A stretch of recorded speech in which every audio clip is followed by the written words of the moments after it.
Hello and aloha to my Hawaiian colleagues, neighbors, and friends. My name is Colin McLean.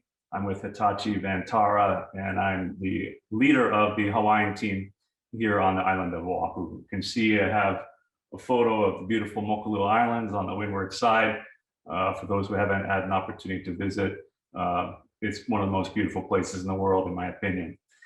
This is Interface 2021 for Hawaii and SoCal. Hitachi is privileged to be a part of the program this year.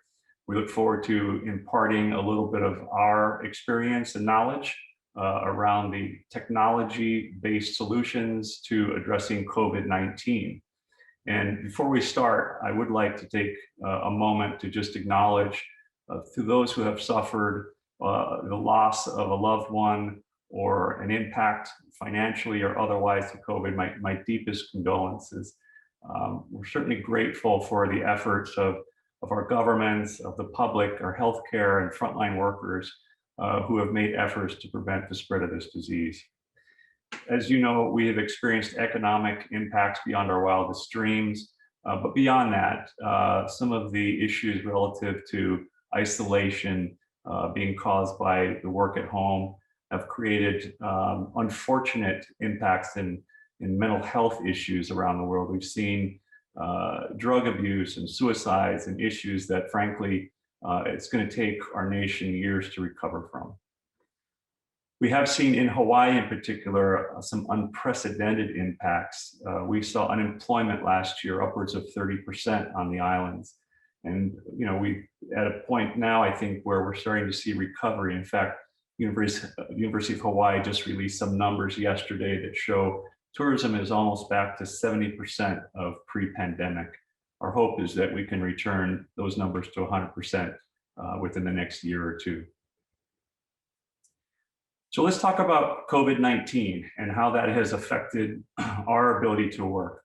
As technologists, I believe it is not only our responsibility, but also part of our challenge to come up with ways that we can help address productivity in the workplace around COVID-19. What we've seen in terms of the return to work numbers is that the likelihood is we'll never get back to full in-office employment again. In fact, an informal poll at the state of Oregon in their IT department suggested that somewhere around 80% of IT workers expressed desire not to return to their offices. Numbers look like they're going to partially return to about half of what they are today in about 5 years, but we've got a long way to go. So what does that mean? And how can we in the industry do our part to contribute to the improvement of workplace efficiencies? If we look to the White House and the CDC, the recommendations that came out of the studies last year suggest that obviously the vaccinations are helping a great deal in terms of improving our cases. In addition to that, we're looking at the physical barriers of masks, the physical action of social distancing, plexiglass, and hand washing. What's missing from this list? I can tell you it's technology. And really, there's been very little guidance in terms of what kind of technology solutions we can deploy to help improve the productivity of our workplaces. What I'd like to do is take a moment to just share some high-level solutions around COVID mitigation and COVID management that many companies in the business, including Hitachi, have been able to bring to market in a very short period of time. At the forefront of these technologies is LiDAR-based and thermographic imaging cameras. These are primarily for spatial detection and temperature readings. Those technologies have been deployed in sports arenas around the world, in retail establishments, healthcare, government offices, and private industry as well. In addition, in particular for healthcare, we're seeing that technology assisting with patient monitoring, fall detection, areas that our benefits are occurring besides just temperature management. And I think what we're going to see is a continued deployment of those solutions with benefits beyond just a mere temperature reading.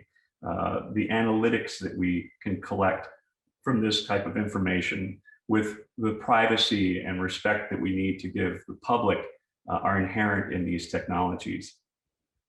We're seeing human flow visualizers for social distancing deployed in places like the Tokyo Stadium, where we can monitor spatial distances for attendees at events to try and get our sports events back in business. We're seeing touchless sensors now that are helping with mitigating the flow of pathogens from person to person in public spaces, as well as biometric monitoring with bracelets. You've seen those for Disneyland, for the Sheraton hotels. We're talking about those in Hawaii to manage inter-island travel. And some of the benefits that come from that in terms of analytics in helping to develop retail strategies and business strategies are going to continue to be a part of that discussion. For those of you who recently got off a plane at the airport in Hawaii, you'll notice LiDAR cameras mounted above the gates. Those are checking your temperature, even despite the fact that you've had a pre-COVID test to get on the plane, because of delays that register diagnostics on those types of tests. And in addition, we're seeing cameras deployed in retail outlets that are not only doing counting, but also providing information about buying habits that retailers can use to improve their financial and productivity numbers. So let's just take a quick overview. We're going to dive into this a little bit deeper later, but what does it look like in terms of thermal imaging from a user perspective? No different than normally how you would enter a public space where you've seen in some of the restaurants and clubs now a small, perhaps iPad-based driven technology. These are much more sophisticated systems that can report diagnostics and analytics and can be monitored by a single person remotely. This is a particular system developed with AT&T so that it can be managed wirelessly across multiple locations. And if a person has a temperature, they can get a recheck. And if they show temperatures in certain elevations behind default, then they can be provided perhaps a COVID test or be given secondary treatment so that they're not spreading any kind of disease to the rest of the workforce or to the public. We're seeing in factories now the LiDAR technologies deployed for efficiency management around movements. In addition, we can detect whether or not workers are wearing masks or gloves or helmets or boots to protect injuries and other issues that come out of hazardous manufacturing environments. We just recently, as a company, released a finger vein authentication unit for transactions at the point of sale device. How many of us during the pandemic went to a grocery store, were careful to wash our hands, and then had to touch a keyboard or a little pin unit to enter a number? We're now getting to a point where we don't have to touch anything, which is going to be very helpful if future events happen that we have to avoid. Cleaning money, very simple. We, with another company, Omron, have come up with a solution to clean currency so it can be recycled back in the marketplace, free of any pathogens.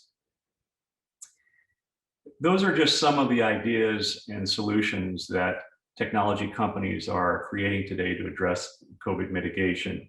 We're seeing in California some advancements relative to back to school strategies so that we can return children back to school with monitoring systems where if on a bus we get elevated temperatures or connections, we can take further actions to prevent kids from getting to school who might be sick.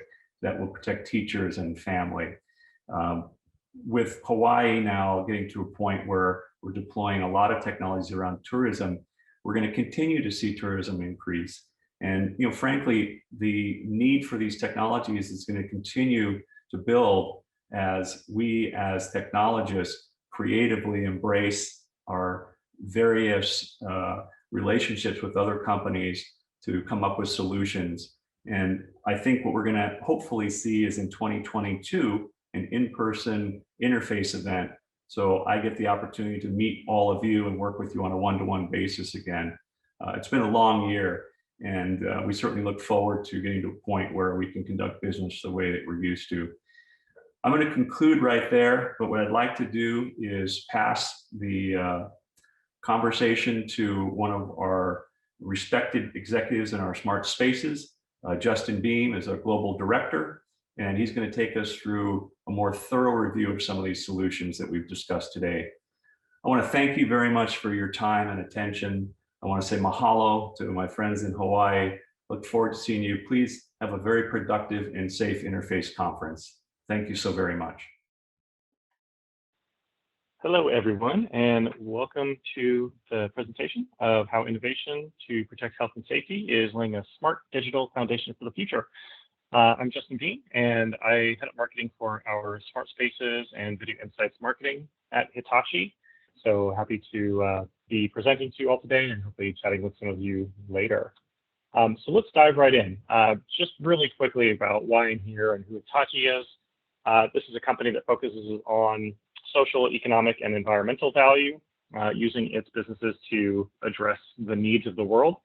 There's a lot of expertise in this company. It's over 85 billion in revenues, covering all sorts of operational technology from building bullet trains and energy systems to IT, from artificial intelligence, data storage, a whole range of different solutions, and then really just bringing different types of innovation to solve those social challenges.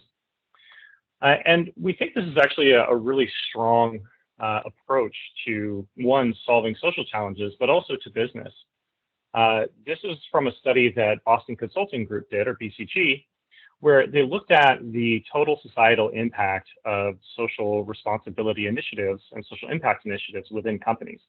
So traditionally, this has been thought of as something that's outside of the traditional business, really something that's meant for charities and nonprofits. But really, when that social impact is integrated into the core business, companies flourish, they do better. And in doing better, they create impact for the world while they're improving their margins, having higher valuation multiples, attracting more talent.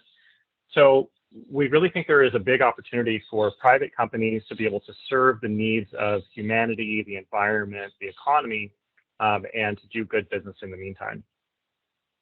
And a lot of how this is happening is the merging of physical and digital space. So there's a wealth of new data coming from the world and from the things around us, the vehicles, even us from our cell phones and the wearables that we have. And all of this data can be used in a variety of really positive ways. And it's also really changing the world around us and the world we live in.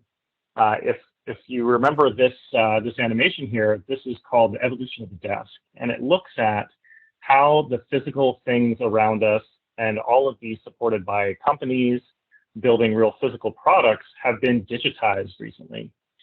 So over the past couple of decades, really everything around us is becoming more and more digital, and software is eating the world, quote unquote.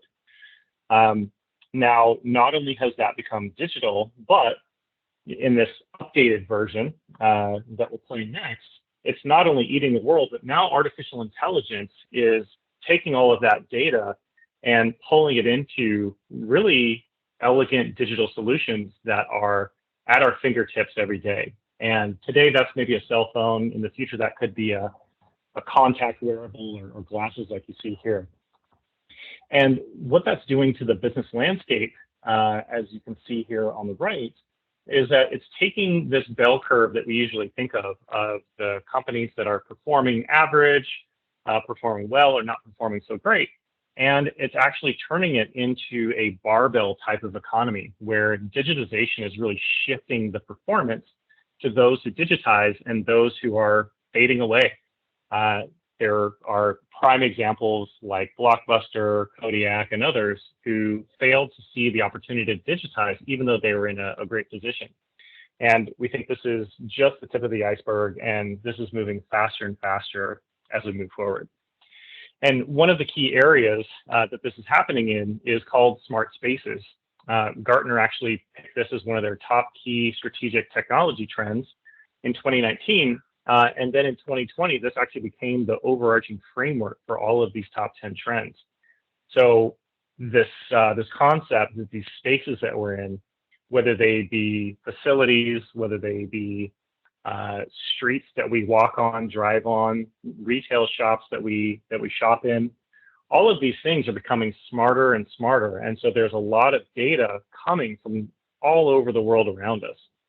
And so the big picture here is that as these different parts of the world become smarter based on the self-interest and the thriving of that particular organization or type of business, you're going to see all of these smart spaces in the aggregate building a smart city. With that, with smart cities collaborating with each other or trading with each other, you have smarter economies. And that's really what builds a smarter society, one that is driven more on data, is more efficient and sustainable, and one that is really more effective in doing what it needs to do. So this is really a great place that it's moving towards. But how do we do that? What is a smart space, and what are the technologies that exist out there that are enabling it? One of the really big opportunities out there and types of technology that we're seeing boom very rapidly is video intelligence. So you're seeing a few examples of how these types of technologies are coming together. Everything from measuring the flow of people in transit to analyzing traffic on city streets, being able to tell the difference between a bike, car, truck, or bus, being able to automate the inspection of infrastructure, give parking data, a huge variety of things that are able to come from this source of data that's basically already ubiquitous throughout most of the places that we spend our time in. If you think about walking through a shopping mall, walking through an airport, walking through a transit station, there's already security cameras there. So the data exists. It's just about laying computer vision and artificial intelligence on top of that in order to gain more intelligence from it. Another really game-changing technology that we're seeing out there is LiDAR. So LiDAR, if you don't know, is similar to radar or sonar, but instead of using radio or sound, it's using lasers. And so the devices are pulsing out laser beams very quickly and in real time, getting a three-dimensional view of what's happening in the physical world. And with that 3D data, artificial intelligence and computer vision is able to read that and tell quite a few different things about the world around us. So this can be things like people intruding into spaces where it might be dangerous for them. There might be certain behaviors like shoplifting or dangerous behaviors to the health and safety of people in any area, occupancy areas. We'll get into a few different use cases around this, but the main idea is that there's a lot you can do with this, and because you're able to get this really granular insight about what's going on. And one of the most important things about that is that this is not collecting any personally identifiable information. So as you can see here, we're able to, one, with video, pixelate it or color mask it so you're not exposing the personally identifiable information of the people in that footage. And then with LiDAR, you're just not even collecting that personally identifiable information in the first place. So you're able to get data from places where privacy might be a concern, such as hospitals or schools, or even restrooms in the case of COVID-19 and hand washing. And I'll show you a bit about how that is working. But I think this is a really important aspect, especially with smart cities and a lot of technology today. There's a lot of privacy concerns. So being able to address those privacy concerns by either not collecting the data or masking it can be really helpful. And then on the video side, if, let's say, a crime happens or an incident happens that you need the raw footage for, there are systems that exist where the person who's investigating a crime, let's say, or an incident can access the raw footage, but they need a unique code and password to get in and view that in so the system can track their usage of it, so it's auditable. So what does it look like when you put all this technology together in order to create a smart space? Well, there are devices out there, some that already exist, some that are new, that are generating a variety of data. These can be cameras or IoT sensors on machines or buildings or vehicles, or all these databases that are out there, and combining this data you can then do a variety of processing in order to gain insights from it. Of course, you need to store and manage that data effectively. And then the magic really happens when you're running the machine learning on top of that to gain the new insights that you need to run a business better, or operate a city more safely, or improve the efficiency and effectiveness of your retail store. So these really cover a variety of different industries and places that we work, live, and play in. So let's take a look at this first part. Obviously, we're still in the middle of a pandemic. We're trying to get out of it and move through it.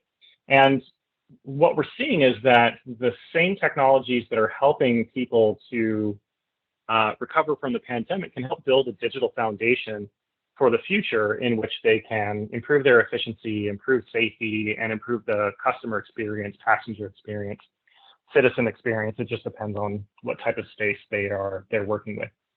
So when we talk to our customers who run the gamut of all the industries I've mentioned, these are the things they really want to tackle with COVID. First and foremost, keep everyone safe. Second, they want to prevent the disease from spreading. They want to provide transparency into how they're tackling it, and they want to comply with the regulations that are out there around the steps that they're taking to fight COVID. So some of the methods that we've seen out there, such as temperature guns and those types of things, can be effective, but often they're very labor intensive, they're expensive, they put these people at risk because they're coming in contact with such a large number of people throughout the day. And this can actually be counterproductive. So in order to reduce risk, there's a lot of opportunities to automate this process. So for example, things like thermal detection cameras can be used to sense the temperature of a person, to detect if there's elevated body temperature, and then they can be sent for secondary testing. And that can be another test for COVID of a different type. They could be sent to quarantine, or they could simply retake the test later and then see if that changes. So a variety of ways that they can do this, but what the systems need to do is, one, detect it, two, give an alert to the people who are managing this process, and provide analytics about when and where this is happening so they can predict when things are getting out of hand, when the rates are going up, and when they need to take more aggressive action. And then being able to manage those incidents effectively, especially in this world where all of this evidence or all of the components of an investigation or an incident are digital, need to be able to store and manage that in an effective way and be able to share the right data with the right people. So I'll give you a few more examples of how this is being used. In this case, this is the hand washing verification that I mentioned. So because 3D LiDAR isn't collecting that private information, you're able to use it in places like restrooms where it can be trained to detect proper hand washing. So that's everything from using soap, washing your hands for 20 seconds at a time, using a towel, all of those things. And then again, this can be produced into analytics so that those managing that facility can see where proper hand washing is not taking place, so they can put education into that area for their training for the people who work there, a variety of different options that they have for steps they can take. And then again with LiDAR, monitoring social distancing is another use case that we're seeing out there across the board, especially in places where they're trying to manage large groups of people, like train stations or event venues, especially where they're delivering vaccines and those types of things. So as you can see, this type of LiDAR can detect when people are getting very close to each other, and then you can set an alert and have analytics that tell you how you can, where you might need to redesign the space or target education and training and all of those different things that can help you to reduce the amount of social contact that could lead to transmission. And in a similar way, while we're talking about health and safety, these similar types of technologies can be used to detect PPE of various kinds. So it can be used to detect masks. It can be used to detect things like helmets, or in this case, gloves on the right. any variety of things that need to be detected, safety vests. So seeing this emerge more in industrial spaces, but with the wearing of masks, this is something for public spaces that is becoming a high demand, just to make sure that compliance is taking place. So there's a combination of ways to use this data. Like I mentioned, one is real time, being able to get alerts from these areas, from the places where issues are occurring, and that can be COVID related, or it could be security related, it could be health and safety related. Someone slips and falls at work, for example, or someone showed up without a helmet to a dangerous area. All of these things need real-time information, and being able to get those real-time alerts is very helpful to the people who are managing the compliance. But it's also very helpful to get the analytics behind that to measure where compliance is taking place and where it's not. And this could be, one factory versus another factory. It could be one shift versus another, and what types of violations are occurring in those places. And so these types of granular analytics are helping all kinds of organizations to make sure that they're complying with the regulations that are in place or best practices that are in place, and to be able to report on that and show that they're making progress, and to show that they're complying with the rules and like I said, best practices that are out there. So all of that comes together to be able to provide a rich set of information about where things are happening, when they're happening, doing all of that while protecting the privacy of the people in those areas, and helping to better manage response and also better manage planning. And so with that comes this digital foundation that we've talked about, that a lot of the technologies and solutions that multiple industries are deploying are really accelerating digitization in the world. We've heard all kinds of things like, COVID has accelerated digital transformation by 5 years, right? The digitization of many industries has accelerated very rapidly, and many of the analysts and many of the thought leaders out there are seeing the same thing. A lot of these industries are adopting technologies that already existed, but they just weren't putting into place. But now they're seeing, one, the near-term need to protect health and safety, protect people from the risks of COVID-19, and then also seeing how those technologies can be used to help build them out of this pandemic and into a future where they are more data-driven and using these digital solutions to help them to better manage their business and better manage their operations, better manage their city. And I'll get into some tangible examples in different industries that we've seen. I always think it's helpful to see these things in context. But let's look at sort of the process here and what we're seeing in the sort of future opportunity. So a lot of these organizations are starting with solutions that help them to mitigate the risks of COVID-19. Those are often very closely related to health and safety solutions that help, like I said, with detecting PPE, detecting if there's a near collision with a forklift, seeing if someone has slipped and fallen on a light rail platform or in a facility. If people are getting too close together, for example, all kinds of different ways it can be used. And then those same solutions can help provide this data on operational efficiency and customer experience. And all of that kind of comes together with this end-to-end smart space that they're creating that helps their business thrive and helps their organization run efficiently, and be able to report on how it's doing and what is working to make it work better. So as I mentioned with LiDAR, this is a really interesting aspect. It's being able to track the movements or the journeys of people throughout an area without gathering in personally identifiable information that, one, can creep out customers, two, can violate things like GDPR or other privacy regulations, but three, still be able to get really granular information. So this is an example in a retail store where they stitched together multiple LiDAR sensors to be able to see really in a great amount of detail what the journeys of customers have been, which entrances they came in, which products they stood in front of, how long did they spend in front of those products, did they go to one first, one second, one third, and then where did they exit? And all of this is really rich information for that business to be able to figure out what the customer experience is and how they can improve it, how they can improve the products they're offering, and what they're offering in store. But not only people, these same technologies can detect different types of machines or physical objects. So here you're seeing a crowded space where people have, in some cases, carts that they're pushing around, and being able to see that, this isn't two people, but this is a person and a cart. So for one, getting accurate counts on people, but two, getting accurate counts about the usage of things like carts that need to be restocked and make sure that they're in the right places and that those operations are going smoothly. And so then all of this goes into these rich analytics. And what we're seeing is this is a really interesting catching up of the physical world to the digital.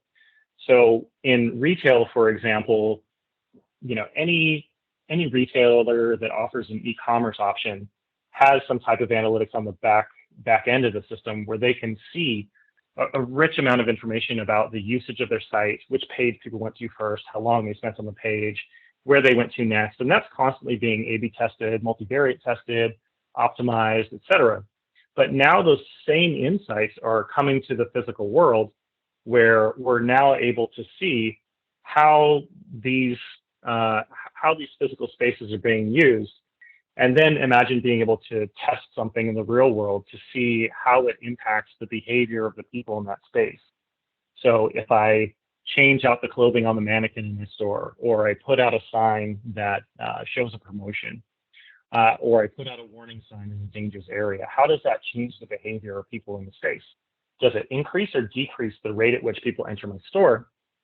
And then once they're in the store, which products do they go towards? And if I rearrange that, does that change the total number of products someone buys? Excuse me. And then when they're in line, how long are they willing to wait before they abandon the line? And we can get granular analytics about how long people are waiting, alert the staff to when the line's getting too long, and then understand how we should be scheduling staff throughout the day. So many ways that this data can be used. And again, being able to bring that together from a geospatial platform, as well as the graphical insights that help you with the planning, to case management and incident management. So, looking for solutions that are able to combine all of these types of data visualization and management, as well as things like workflow automation, are coming out pretty rapidly to emergency responders, police organizations, factories, transit organizations, airports, you name it. Across the board, these things are happening.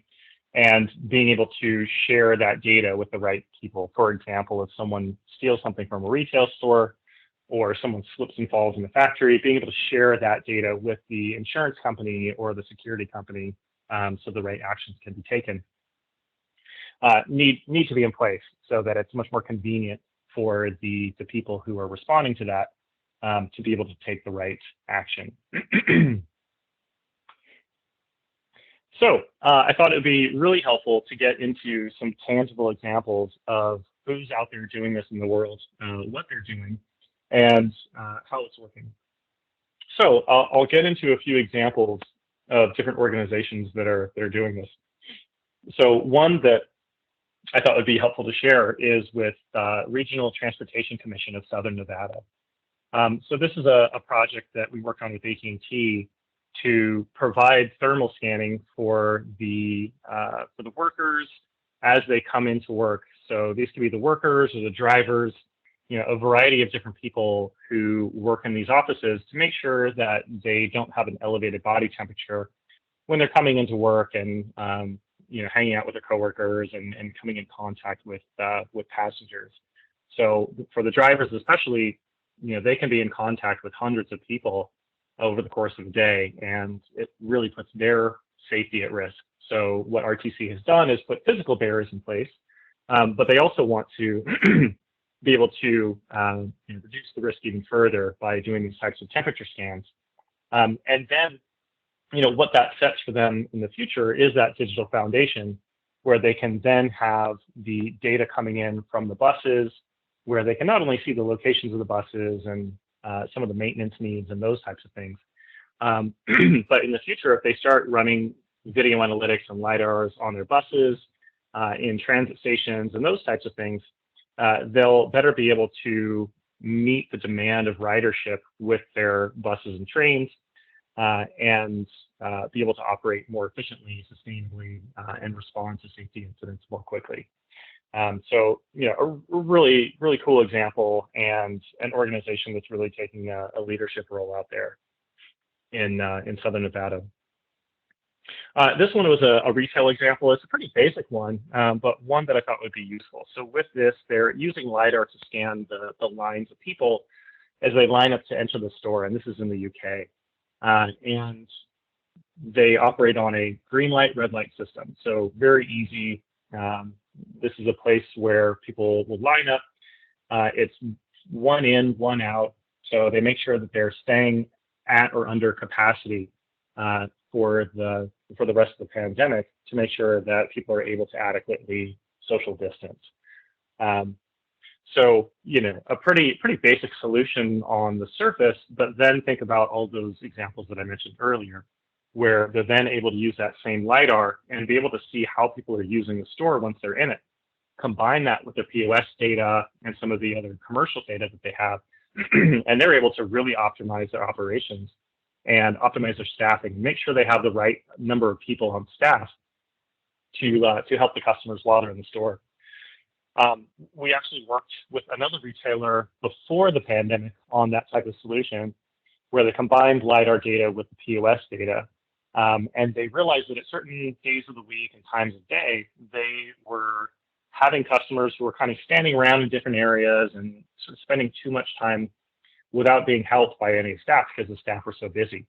So at those times, they added 2 more staff, and their revenues actually went up 15%, which is huge for a retailer. So there's a lot of value in this data for the companies and the organizations that are out there using it. On a smaller scale, this is Moreno Valley, California, population of just over 200,000. So very, very different from Andhra Pradesh. They were starting to have crime problems in their parks, and needed a public safety system to help them reduce that crime. So they put in a camera system that combined multiple systems into one. They had some disparate systems out there that were sort of built in silos, and so we were able to integrate that into one system. Next, the transportation department wanted to integrate their traffic cameras with their transportation management system, and be able to better respond to traffic accidents and adjust the flow of traffic as it moves. And also what they were able to do is align the traffic lights along the road so that emergency responders could get to accidents more quickly. So they've improved their response times, they've improved their enforcement at parks, and reduced crime in those parks. They've gotten letters from citizens saying, "Hey, I'm so happy to be able to go out and have barbecues with my family again. I was getting pretty scary there for a while." So they've really seen some great improvements in this place.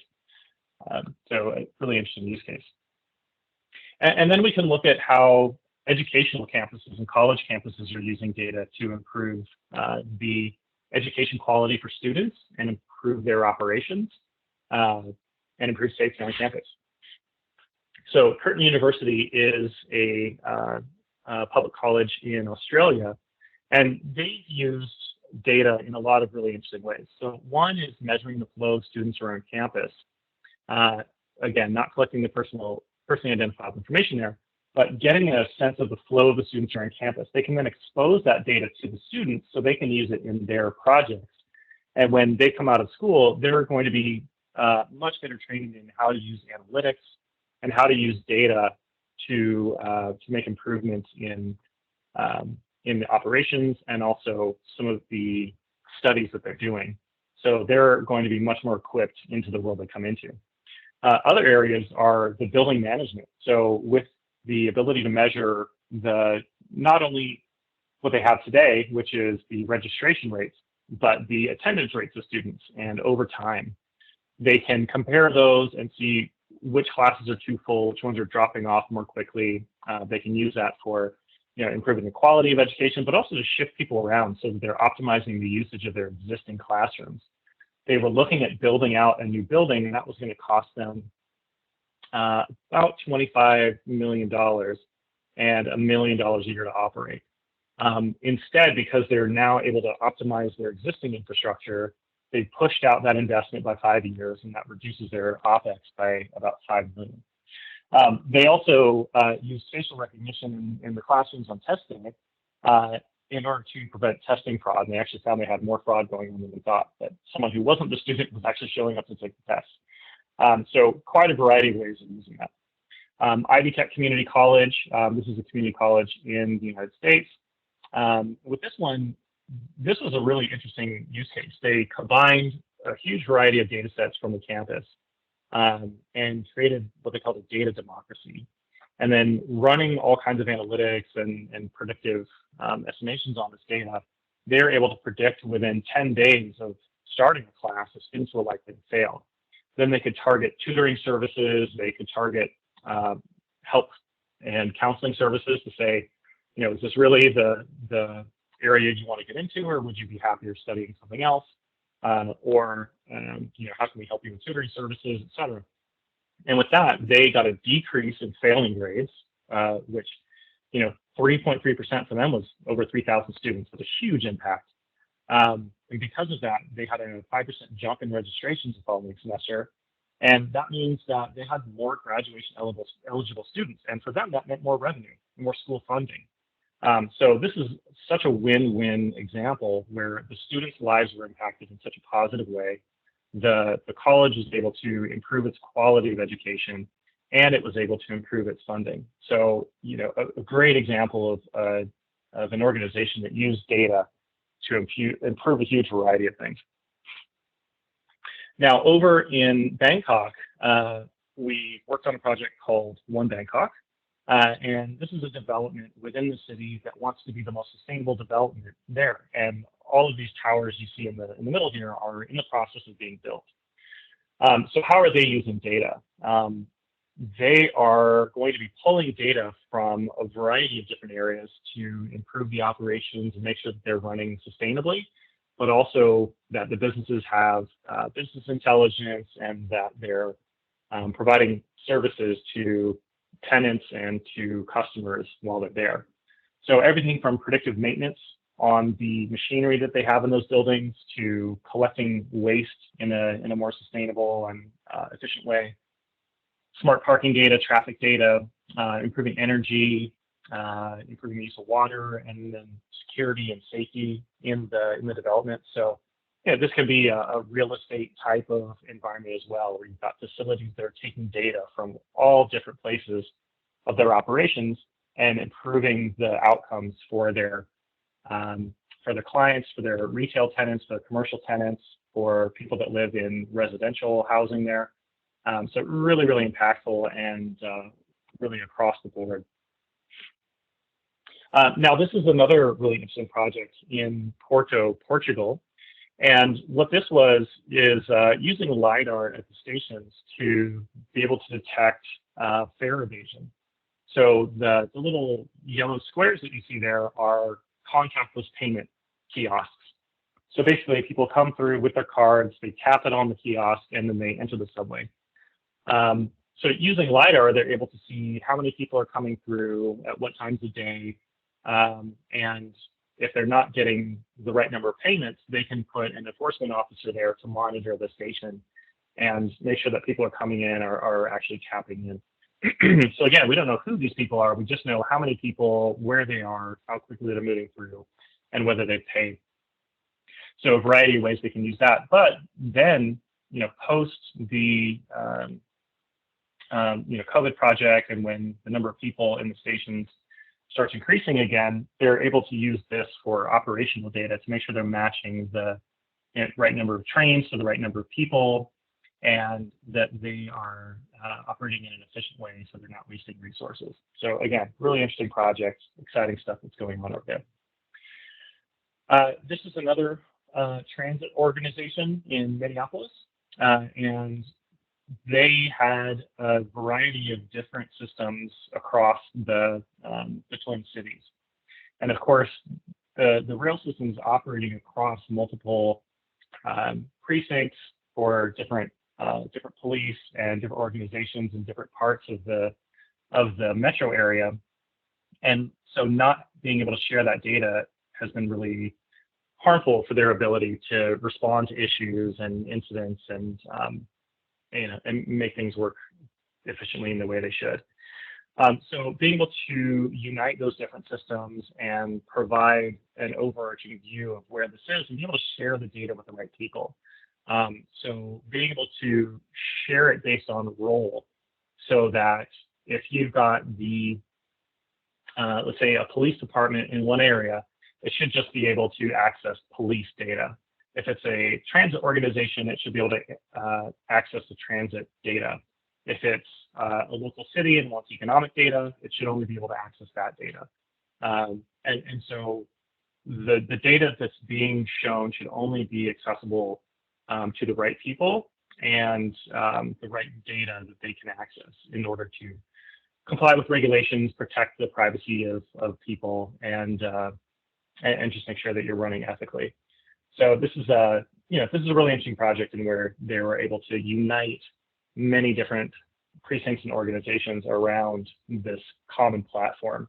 And I think we're going to see a lot more of this, where disparate organizations can bring together their disparate technology in order to better operate and coordinate. So again, really, really interesting stuff. Okay, so a few sort of commercial and industrial applications here. On the left, what you're seeing is automated volume sizing of an object using LiDAR. So it can tell the three-dimensional size and shape of an object, and using this in a distribution center, we actually have this running in an agricultural environment where it's measuring the size and shape of animals to make sure that they're growing well and healthy. So being able to use this in a variety of ways. And then the example on the right, you're seeing how LiDAR is tracking the movements of a worker as they're on an assembly line. So if that worker falls over or there's an accident or incident, it's able to alert on that really rapidly and to be able to get that data to the right people. Also, if the worker is new, the same type of data can be used to train them based on an experienced worker who has high quality output, so they're able to increase the speed of the learning curve, so that they're having high quality output, they're doing it in a safe way and one that's not going to end up in injury for them in the future. So some really interesting ways that solution is being used. Okay, this is an example with airlines. So in this project, the airlines are using the LiDAR data to count and measure people's luggage as they board the plane. And with that, they're able to predict when they're going to run out of overhead space so they can start moving the rest of the bags below the wing. Now, I think the process here is pretty important too, of how you come to these types of use cases. So when we sat down with this airline, we started with, what are you trying to achieve, and what are some of the biggest areas of what are your KPIs and what are the biggest areas of impact? So on-time performance is huge for airlines and huge for travel industries. And so we said, okay, great. So on-time performance is big. What are the areas that impact on-time performance negatively? And their internal operations are pretty fine-tuned. They've got those things running really efficiently. And so on their side, they're doing a really good job. But what was most unpredictable for them was the passengers and the behavior of the passengers. So, we've all been in this place where we get on a plane, you don't want to check your bag, but you get on and there's no overhead space. Now you have to walk backwards like a salmon upstream and inconvenience everyone to check your luggage. And there's usually several people behind you doing the same thing. So that causes a whole bunch of delays and slows down the operation of the plane. So we said, okay, so that's the most unpredictable. How can we use technology to give you the right data? So we looked at it, figured out LiDAR would be a great way of doing it, counting, sizing bags, so that they could then predict it. So this not only improves their on-time performance, this improves sustainability, because those planes are more on time. There aren't the same number of planes waiting to get to the gate, sitting there idling on the taxiway, or even circling above, wasting jet fuel because of those delays.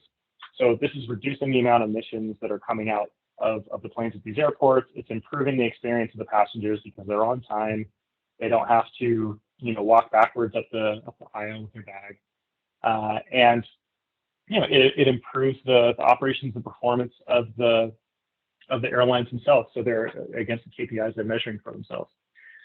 And so with the same technology, they are also able to look at the usage of their gates and of their frequent flyer lounges.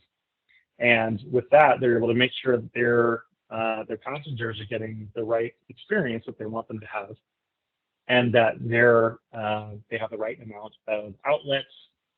They've got food in the lounges for their frequent flyers. One of them was actually concerned that one thing kept running out, and the customers were complaining about this. And so, using LiDAR to detect when food was running out was a new one. But yeah, a variety of different ways this can be used. This is another project we did with a drilling company in Canada. And what we did was combine the video and LiDAR data in order to get more accurate measurements of things, but also because of the 3D aspect of the LiDAR, we're able to train it on the movements of the machinery and of the people. So with that, it was able to catalog all of the different steps in a drilling operation. And so with that data, they were then able to see where they had inefficiencies, where they could combine steps, and they could even automate some. So some of these, they had 16 steps, 30 steps in one particular part of the process. And for some of it, they were able to automate it to the push of a button. But for the parts that they weren't, they can improve the training of the people who work there, improve the safety of the workers, because when they're on the training platform here, they can see where they might run into trouble in the real world when they're using one of these roughnecks, and when they're out there, in a drilling operation in the real world. So with that, improving their efficiency, improving the safety of the workers, and improving the speed at which they're able to perform their operations. And for a company like this, that when they have downtime, they're losing, $1 million an hour. This is pretty important data for them. So I hope this session has been useful for you. I think some of the key takeaways here are that there is a wealth of new data that's exploding from video, from LiDAR, from other IoT sensors, and from the databases that are out there in the world. And that data is just becoming more and more valuable because of the machine learning algorithms and the AI that we're able to run on that data, and to make it into more and more insights, so that we can get real-time alerts and get historical analytics to help us improve safety, improve health and safety, and improve operations and sustainability, and also be able to improve the experience of our customers, of our passengers, and citizens, and also to help us think about what new revenue sources we can build in, and what new business models we can build in by combining data and being able to share data across different organizations that might be able to use it in a way that can improve those two things or provide new services to your customers. And a good place to start is just to start protecting health and safety as soon as possible, especially in a return to work environment, returning to commuting, returning to entertainment. So building that in where you're able to protect the health and safety of people in the COVID era, and at the same time, build a digital foundation that's going to give you a wealth of operational data and customer experience data, can help you to thrive in the future, where those who have digitally transformed are going to be the runaway winners, and those who are not are either going to be antiquated and simply run on customer loyalty, or fall away, as we've seen with so many businesses today. So I thank you for your time. I hope this has been helpful and educational, and I'll be available for questions. So thanks again, and I'll talk to you soon.